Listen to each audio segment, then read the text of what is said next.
Bring het, wil ek u nooi om dit oop te maak by die boek Handelinge. Ons gaan vanmôre vir die doel van die boodskap gaan ons Handelinge hoofstuk 1 van vers 12 tot daar by vers 26 gaan ons saam lees. Terwyl ons die woord van die Here oopmaak en die Here nou met ons gaan kom spreek, kom ons raak vir 'n paar oomblikke net stil voor die Here. Here, ons kom bely vanmôre, ons is afhanklik van U. Here, daar is 'n behoefte, daar is 'n leemte in ons, wat net U kan vul. En daarom het ons hiernatoe gekom vanmôre, waar ons aan die begin van 'n Pinkster is, 'n tydperk wat U groot bedoelinge het ook vir die kerk op aarde. En ook so vir ons hier in Belfast gemeente EG Kerk. Ons wil bid, Here, dat U vanmôre op 'n besonderse wyse met ons sal kom ontmoet. Ons wil vanmôre net afgee aan U. Ons wil kom oorgee, sodat U ook in hierdie tyd wat voorlê, met elkeen van ons individueel op 'n persoonlike vlak sal ontmoet. Here, laat ons harte en ons gedagtes sal oopstel vir wat U woord ons wil kom leer in hierdie tyd. Here, ons het U so nodig. En ons dank U dat ons die geleentheid het om naby aan U te kan kom. Dankie Here dat ons vanmôre ook so vir mekaar kan bid, vir elke naam wat hier op ons blaadjie is, dalk vir voorbinding, vir 'n siekte, of 'n krankheid, of dalk vir ander sake, behoeftes. Dankie vir al die ander sake waarvoor ons kan bid, ook op hierdie lysie. Dankie dat ons vir daardie sieleoes bussie kan bid, vir redding van siele. Maar Here, ook vir ons as gemeente, laat U vir ons kragtig sal ontmoet, dat U ons sal kom vul weer eens met die Gees van God opnuut, met 'n nuwe vuur en 'n ywer vir U saak, hier in die pylvak van die lewe, voor die koms van die Here Jesus Christus, dat ons nie met slap hande sal rondloop, en 'n traagmanieagtige houding sal hê nie, maar dat ons des te meer en meer, sal vashou aan die Here, meer en meer gehoorsaam word, aan wat U van ons verwag. Seën ons nou, Here, ook met die woord vanmôre, en dit wat uit die woord uit gaan vloei na ons toe vanmôre, en dat U ons sal kom aanraak, op 'n nuwe manier.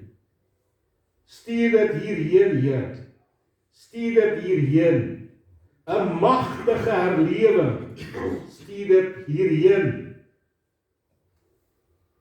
Here, daar is dinge wat ons vashou.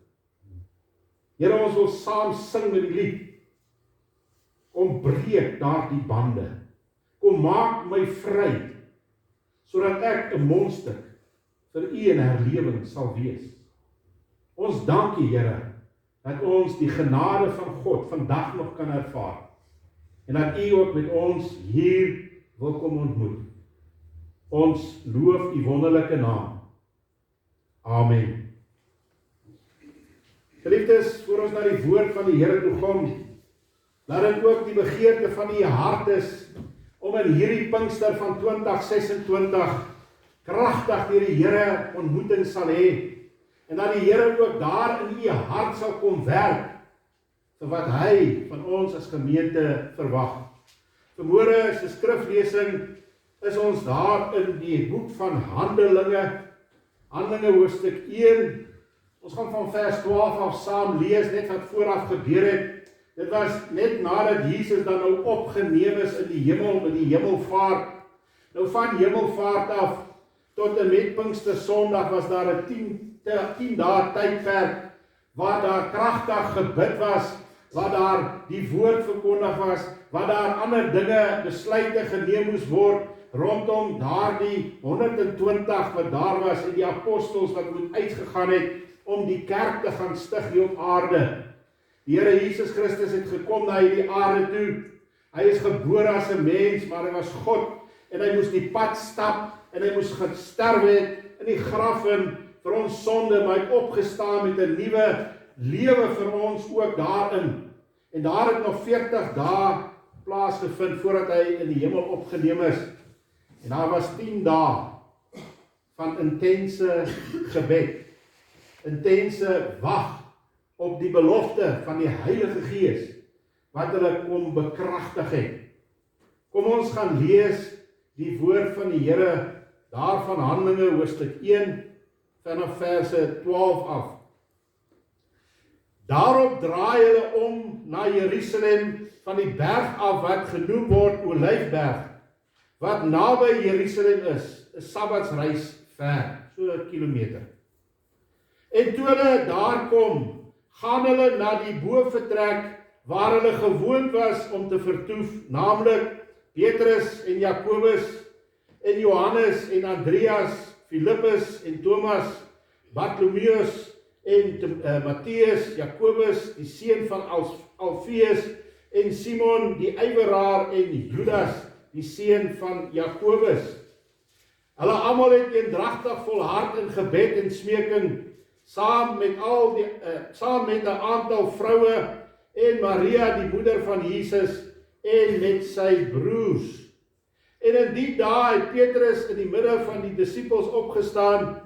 Die skare van persone daar by mekaar was omtrent 120 en gesê: broeders, hierdie skrif moes vervul word wat die Heilige Gees voorspel het deur die mond van Dawid aangaande Judas, wat die leier was van die wat Jesus gevange geneem het.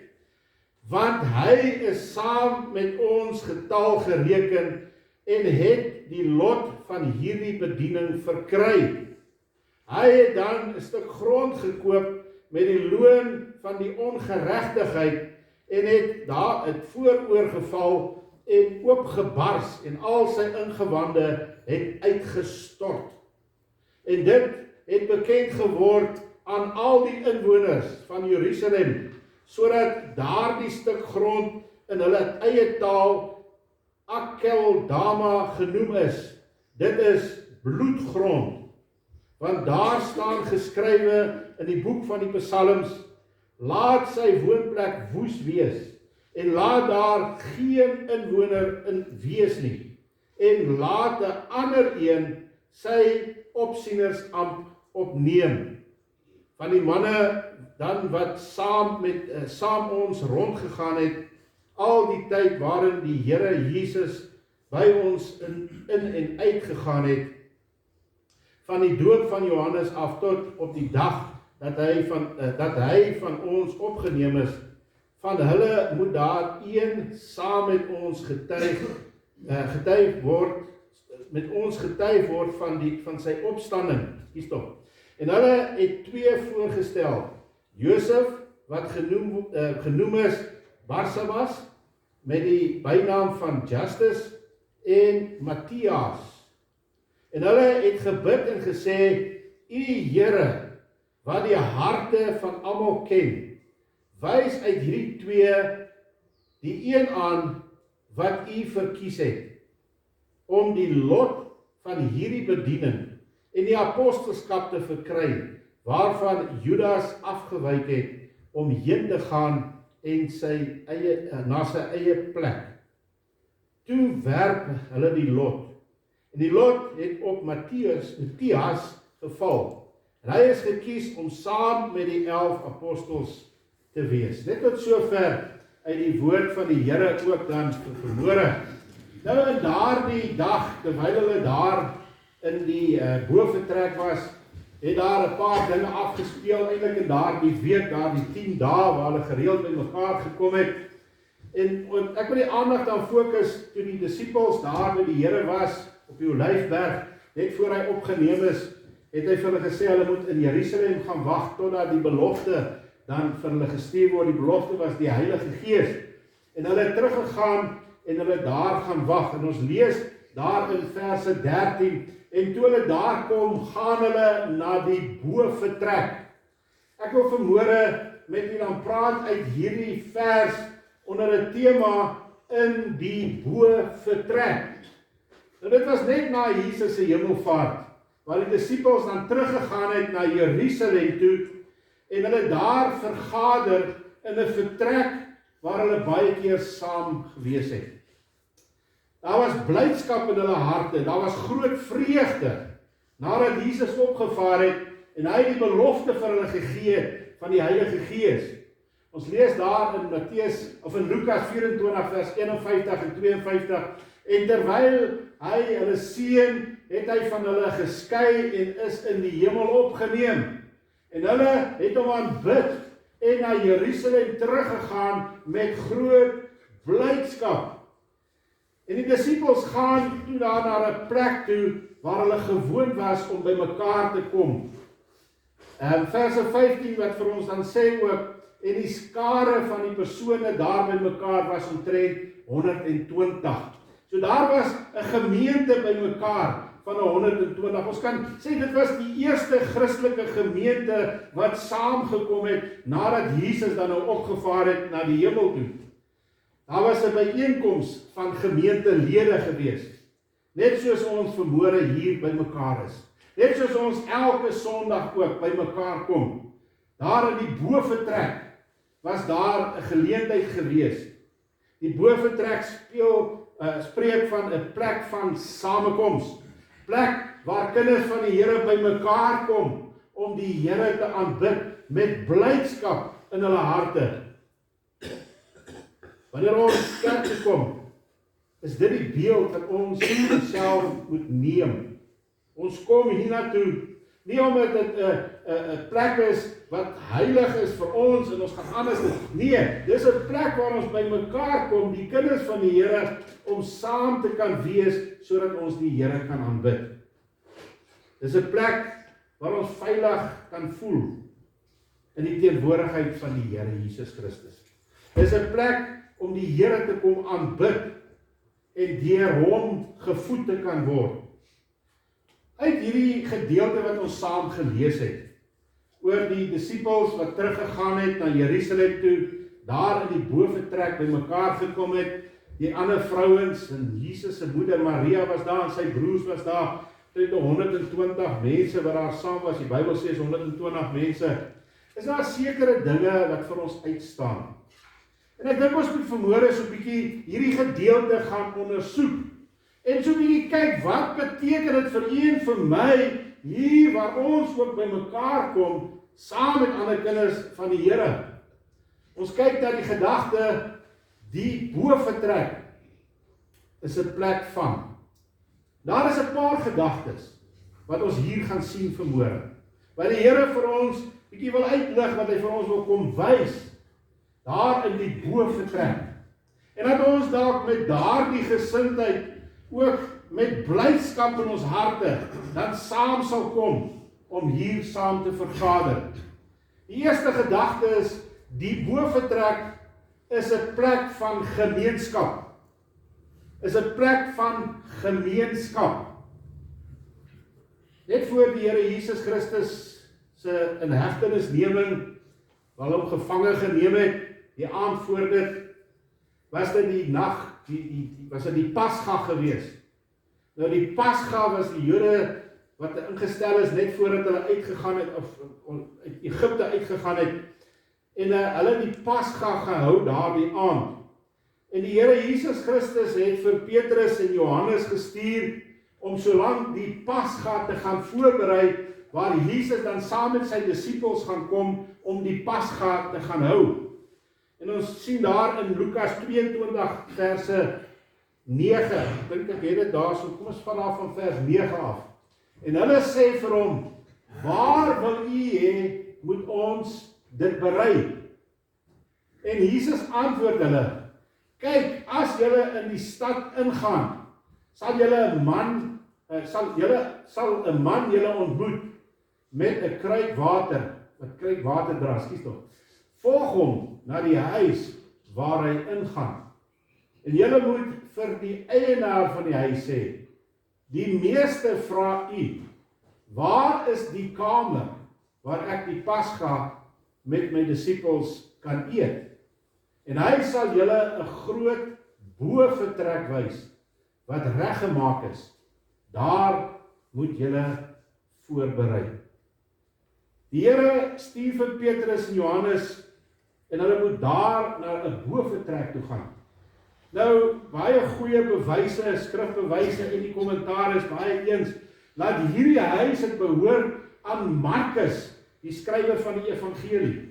Hoe hy betrokke was ook by Jesus se bediening, en nie net die evangelie geskryf nie, maar hy was betrokke self en het sy huis beskikbaar gestel, 'n groot bovertrek waar hulle by mekaar gekom het. En dit is daar in die bovertrek waar die Here Jesus Christus dan die laaste Pasga met sy disippels gehad het. Maar in daardie aand was dit ook die eerste nagmaal wat Jesus dan nou ingelei het, saam met sy disippels. Want nou gaan Jesus sterf, en hy gaan in die doodheid opstaan, en daarna, kyk ons terug na Jesus se kruis toe. Nou die nagmaal spreek van gemeenskap, communion. Dit is waar die kinders van die Here in gemeenskap saam met Christus om 'n tafel sit, en die middele van daardie tafel, die brood en die sap, Jesus Christus verheerlik vir wat hy gedoen het. Daar is hierdie gemeenskap wat daar moet plaasvind.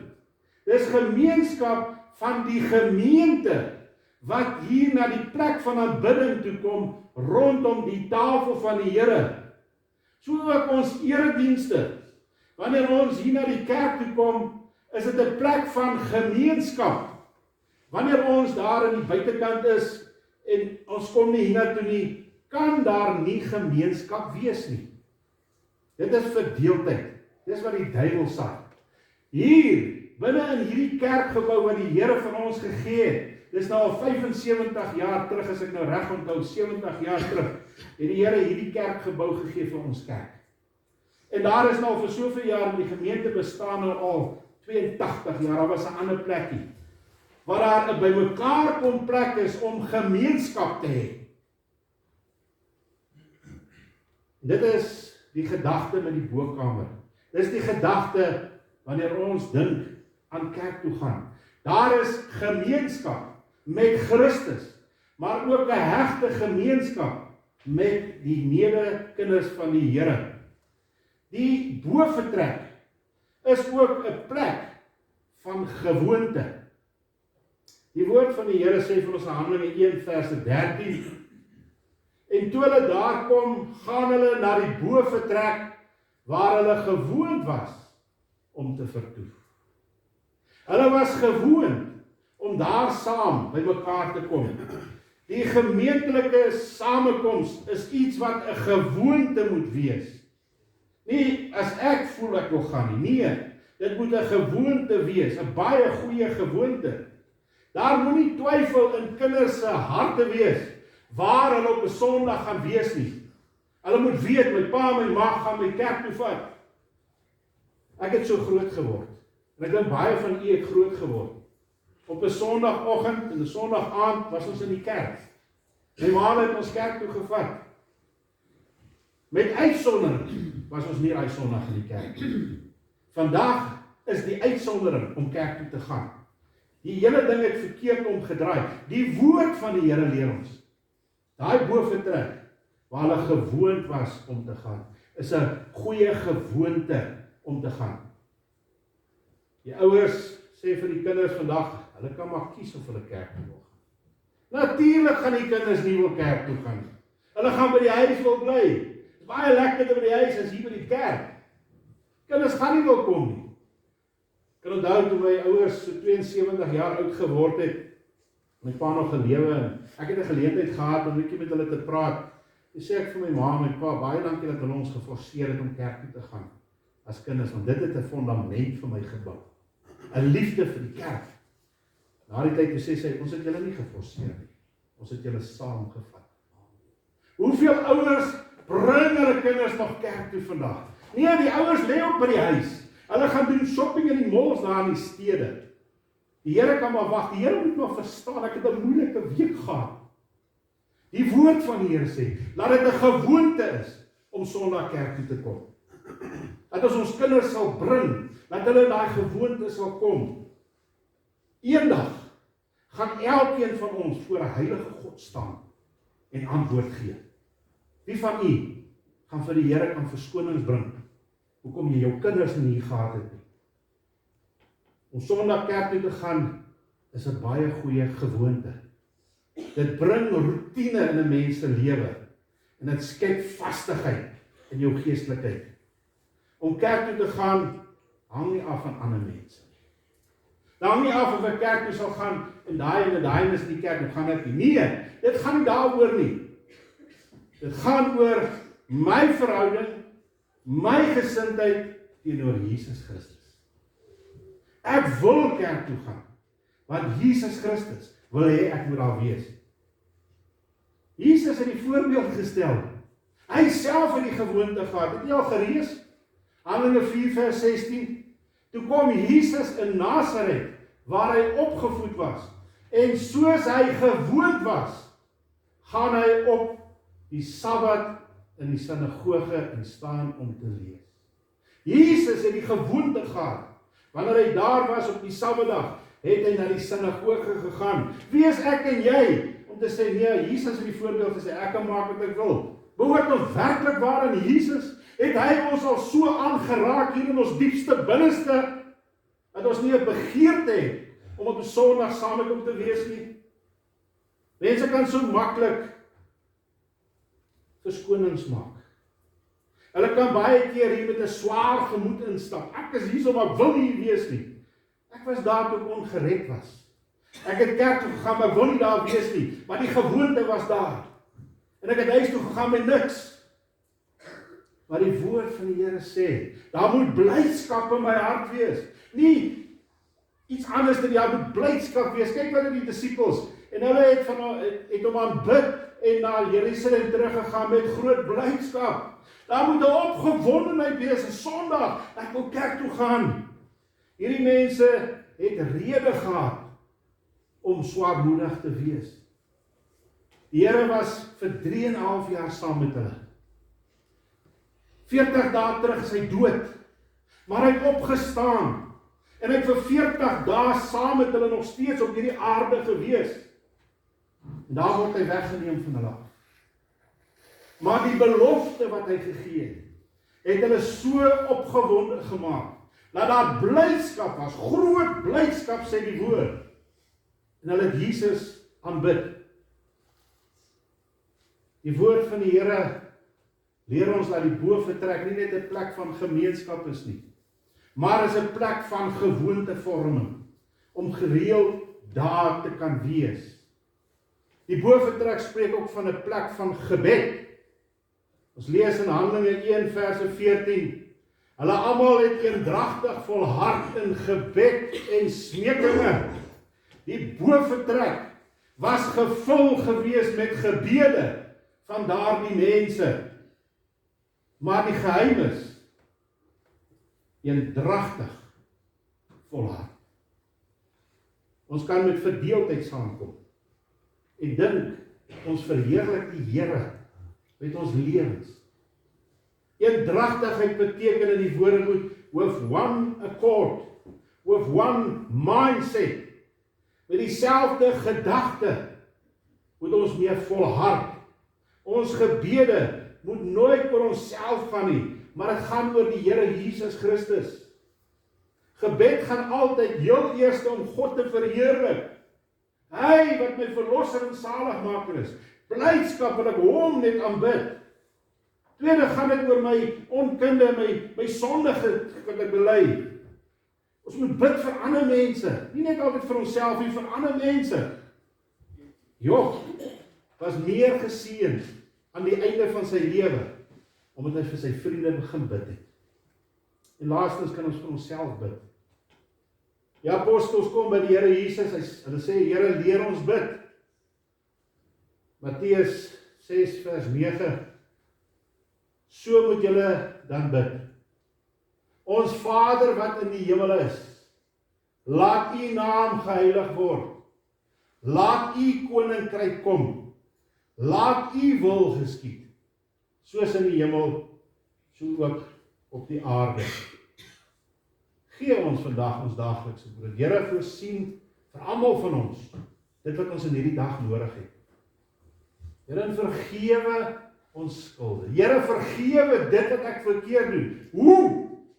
Soos ons ook ons skuldenaars vergewe. As God ons moet vergewe, hoe ons vergewe, gaan ons nooit vergifnis kry nie. Ons moet mekaar kan vergewe, sodat ons die vergifnis van God kan verdien. Vers 13. Bly ons weer versoek, Here, neem u oor in my lewe. Here, kom help my dat ek nie in versoekinge ingaan nie. Here, kom verlos my van die pad van die bose. Here, neem u beheer in my lewe. Ek kom my onderwerp aan u. Want aan u behoort die koninkryk en die krag en die heerlikheid tot in ewigheid. Daar was twee manne in die Bybel wat gaan saam bid het by die tempel. Was 'n fariseer en 'n tollenaar. Jy ken die verhaal. Die fariseer bid uit sy hoogmoed uit. Hy vertel die Here van alles wat hy doen vir die Here. Hy brag by die Here oor sy goeie lewe. Hy verhef homself voor God. Die tollenaar kom met 'n gebroke hart. Hy sê, Here, wees my genadig. Dis al wat hy vra. Daar is 'n kommentaarskrywer wat iets sê oor hierdie mense daar in die boefretrek. Ek gaan dit net so aan Engels vir u gee. There was among these believers a wonderful unity that bond them together in Christ. The kind of unity that Christians need today. Daar was 'n wonderlike eenheid wat hierdie gelowiges gebind het in Christus, wat ons vandag nodig het. It is not enough for Christians to have faith in the Lord. They must also have faith in one another. Dis die voorbeeld daar in die boefretrek wat ons kry, van hierdie gebede wat saam en volhard is. Hierdie volhardende, eendragtige gebede het aangehou tot op Pinksterdag. En die Here het sy gees uitgestort. Hy het krag uit die hemel uitgestort op daardie gemeente. Gaan lees die boek van Handelinge, hoe daar die persone uitgegaan het, die evangelie verkondig het, die opstanding van Jesus verkondig het, en daar baie mense tot bekering gekom het, die eerste dag sommer 3000 mense. Waar is daar die vuur in die kerk vandag? Waar staan ons teenoor Christus? Het ons sy gees in ons lewens? Of ons het moeg geword? En ons het die Here aan die kant toe geskuif. Die boefretrek is 'n plek van gebed. Volhardende eendragtigheid in gebed. Maar ons sien ook verder, die boefretrek is 'n plek vir die woord. Kan nooit die woord een kant toe skuif nie. Die woord is die belangrikste deel in die plek van aanbidding. Ons sien daar in Handelinge 1 vers 15 en 16. En in die dae het Petrus in die midde van die disippels opgestaan en gesê, broers, hierdie skrif moes vervul word. En hy vat hulle na die Ou Testament, na die Psalms toe, waar daar dinge voorspel was. Die heel belangrikste by enige byeenkoms is die woord van God. Petrus se boodskap was die wonderlike, vrymakende evangelie boodskap. Dis die boodskap van die kerk. Verder moes daar belangrike besluite geneem word in daardie week. Baie belangrike besluite vir wie die 12de apostel gaan wees. Die Here kom praat met sy kerk deur die woord. Hy praat nie op ander maniere. Hy praat deur sy woord. As ons die woord verwaarloos, gaan die aanbidding net so ook verwaarloos word. En gaan ons die Here eenkant toeskuif. En ons gaan nie meer die wil van die Here ken nie. Daarom is dit baie, baie belangrik dat die woord se diepte ondersoek sal word. Daagliks, maar ook vir die prediker wat dit moet bring. Sodat die woord wat gebring word, mense dit sal verstaan.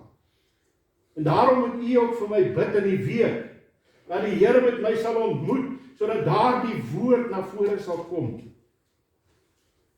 Ek kan nie my eie siening hier na u toe bring nie. Ek kan nie my eie stories bring nie. Enigste ding wat ek kan bring is my getuienis vir wat die Here in my lewe gedoen het. En dan gaan dit ook nie oor my nie, dit gaan oor die Here. Maar dit gaan oor die woord van die Here. Daarom is duidelike of deeglike Bybelstudie baie, baie belangrik.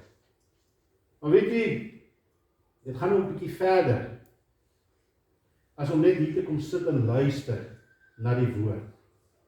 Elkeen wat die woord hoor, moet dit oordink, beredeneer hier in jou gedagtes, en jy moet dit self ook gaan bestudeer. Die Bybel moet jou belangrikste besitting van jou lewe wees. Dit moet die boek wees wat jy die meeste lees, want die Here se plek van aanbidding maak plek vir die woord. Die boventrek is 'n plek vir die woord van die Here. Is 'n plek van gemeenskap, waar ons as kinders van die Here in gemeenskap met mekaar, in gemeenskap met Christus kom. Dis 'n plek van gewoonte, is 'n plek van gebed, is 'n plek van die woord. En nou die belangrikste na al hierdie, elkeen is belangrik. Wat sal jy sê is die laaste? Kan ek jy vra? Liefde. Wat is daar nog? Die boventrek is 'n plek van diensbaarheid. Is 'n plek van diensbaarheid. Wat het gebeur in daardie week? Daar moes iemand gekies word in die plek van Judas. Ons lees daar in die woord van die Here, en hulle het gebid. Hulle het eintlik staan gebid. Ja, is reg. En gesê, U Here, wat die harte van almal ken, wys uit hierdie twee, die een wat U uitverkies het, om die lot van hierdie bediening, van die apostelskap, te verkry. Toe werp hulle die lot, en die lot het op Matthias geval. En hy is gekies om saam met die 11 apostels te wees. Die onderlinge byeenkomste gaan nie net om passief hier te wees nie, en onbetrokke te wees nie. Die Here soek diensbaarheid. En daar is verskeie plekke waar ons diensbaar kan wees vir die Here in die gemeente, maar ook vanuit hier uit die gemeente. Die apostels, hulle was buite die kerk besig om te getuig, gemeentes te plant. Evangeliste dra die evangelie na mense toe, die herders moet hierdie herderwerk doen, hierdie opvolwerk, besoeke mense gaan bemoedig. Die leraars is die een wat die woord van die Here moet bestudeer en kan leer vir die mense. En so is daar verskeie take waarin ons moet diensbaar stel vir die Here. Selfs hier met ons aanbidding is daar verskeie aspekte wat hier moet gebeur. Die Here se doel is met 'n gemeente, dat elke gemeente met betrokke sal raak by die plek van aanbidding en ook verder uit. Hy sal ons toerus vir daardie werk. Hy het dit beloof. Hy gaan ons nie net alleen laat nie. Al wat hy vra is gewilligheid. Daar is gewilligheid van mense om met die jonges te werk, by die sonnaskool betrokke te wees, by die silwerjeug betrokke te wees. Daar is 'n smagting in my hart dat ons jong volwassenes hier by mekaar sal begin kom om saam ook hier die Here te soek. Judas was een van Jesus se disippels. Hy was deur die Here gekies en vertrou. Hy het 'n belangrike werk gehad, want hy was ook die penningmeester gewees. Hy het die beurs gedra. Hy was hulle rekenmeester gewees. Maar hy het gekies om Jesus te verraai. En hy het gekies om sy eie lewe te neem. Die woord sê, toe hy daar op die grond val, het sy ingewande uitgepeel. Wat 'n gesig moet dit nie wees nie. Hy kon reggemaak het met die Here.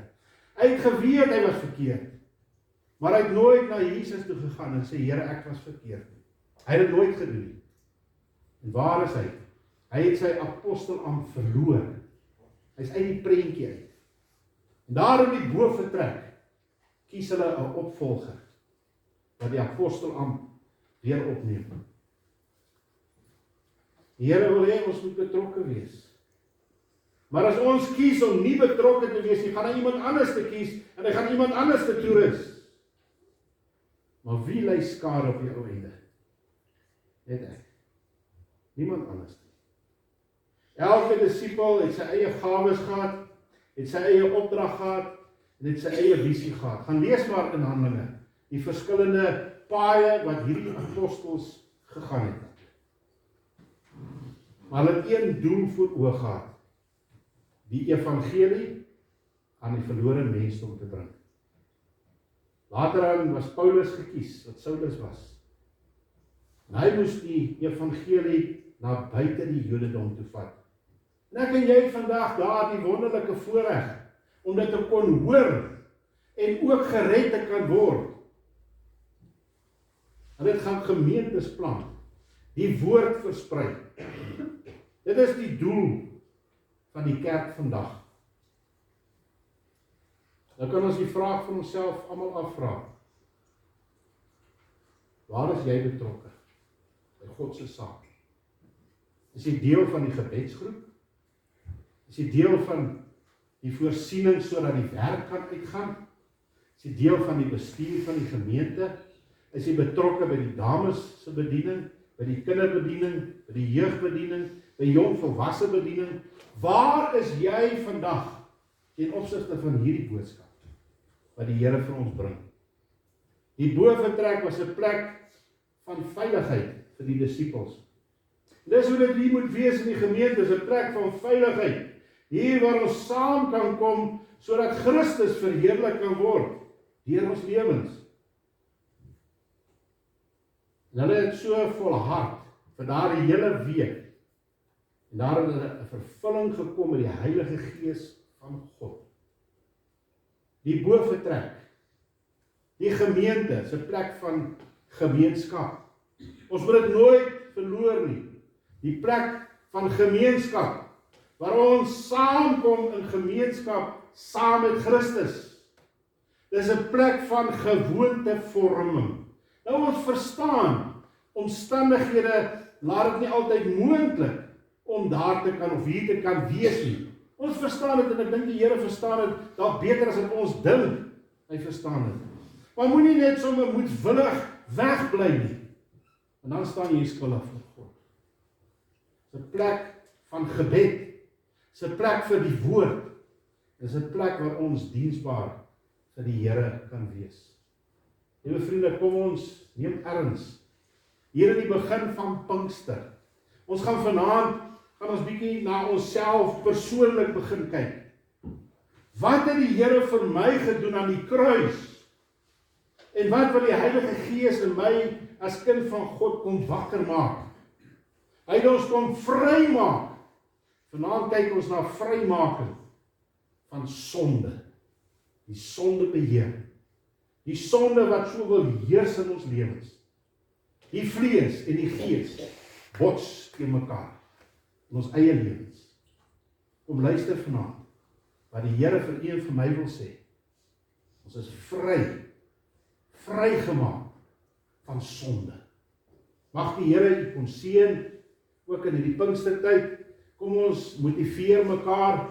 Kom aanbid die Here saam. Vir die wat nie kan kom nie, die geleentheid is daar, ek gaan die audio vir u stuur. Ons gaan die video vir julle laai op sosiale media. Daar is direkte uitsendings. Moenie hierdie tyd van Pinkster een kant toe skuif nie. Al sit jy daar in die stroper, sit hom aan, wetwoord, luister. As jy daar in die kantoor is, of dalk in die bakkie is op pad na kliënte toe, luister, en hoor wat die Here vir u wil kom sê. Ek kan bid, die grote God. Ek vra dat U saam met my sal aanbid. Amen. Here Jesus, baie dankie vir die kosbare gedagtes uit die woord vanmôre, juis oor die plek van aanbidding. En Here, U het ons nou ingelei in hierdie tyd van Pinkster. Daar's net 4 boodskappe wat voor lê. Net 4 keer wat ons erns kan maak met U in gemeenskap. Here, kom help vir ons. Waar ons die tyd het om te kan kom, of te kan inskakel, of te kan luister daarna. Ons wil U kom loof, Here, omdat U vandag nog met ons wil praat. Here, ek was so opgewonde om hierdie week net te kan hoor hoe U nog siele red. Here, daar is siele wat gebroken is en U kom red. U kom maak ons nuut. Maar ook U kinders, Here, baie keer is ons gebroken. Wil U ons weer kom nuut maak. En daarom is ons in hierdie Pinkstertyd, Here, dat daar 'n verandering sal kom. Here, daardie lied, stuur dit hierheen, Heer. Stuur dit hierheen, 'n magtige lewe. Stuur dit hierheen. Here, laat ons hierdie week tot 'n nuwe verhouding met U sal wees. Ek eer U daarvoor. Amen.